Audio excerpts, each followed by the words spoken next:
জাহান্নামের আগুন থেকে মুক্তি চাই। প্রিয় ভাইরা আমার, মিথ্যাবাদীদের হাত থেকে দেশকে উদ্ধার করতে হবে। অতীতে অনেকেই মিথ্যা কথা বলেছে, জনগণকে মিথ্যা আশ্বাস দিয়েছে, অবশেষে তারা মিথ্যায় ডুবে পড়েছে।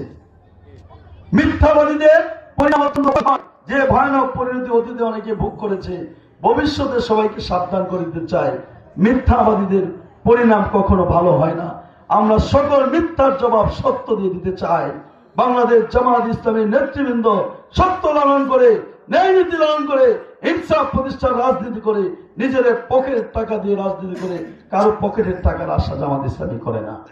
প্রিয় ভাই আমার, আপনারা জামাতের উপর আস্থা রাখতে পারেন, যেমনটি আস্থা রেখেছে ঢাকা বিশ্ববিদ্যালয়ের সকল মেধাবী ছাত্রছাত্রীরা, চট্টগ্রাম, রাজশাহী, জাহাঙ্গীরনগর বিশ্ববিদ্যালয়ের সকল ছাত্রছাত্রীরা, জগন্নাথ বিশ্ববিদ্যালয়ের সকল মেধাবী ছাত্রছাত্রীরা যেখানে বিপুল পরিমাণ আস্থা বিশ্বাস স্থাপন করেছে বাংলাদেশ জামাত ইসলামীর ছাত্র সংগঠন ইসলামী ছাত্র শিবিরের উপর, তেমনি ভাবে সারা বাংলাদেশের জনতা আজকে জামাত ইসলামের নেতৃত্বের দিকে তাকিয়ে আছে।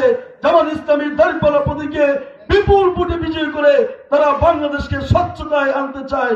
এদেশের বিভিন্ন প্রকার দুরাচার, কাদাচার, বিভিন্ন প্রকার সন্ত্রাস, নৈরাজ্য নির্মূল করে এই দেশকে স্বাধীনভাবে গড়ে তুলতে চায়।